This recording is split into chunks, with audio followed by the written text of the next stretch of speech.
Hello mga kachika! Dati-dati hindi naman ako nag-FB kasi busy ako sa trabaho.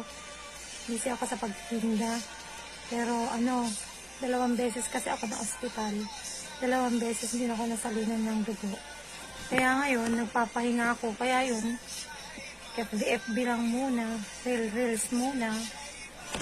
Sabi ko sa asawa ko kung pwedeng mag-reels, pumayag naman siya. Kaya yun, ay nahinga lang dito sa bahay hanggang gumaling, mga kachika. Kasi 2 beses ako nasalina ng dugo eh.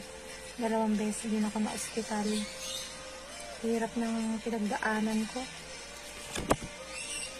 Sobrang hirap. Pero ngayon medyo nakakabawi na yung katawan ko. Nagiging okay na ako.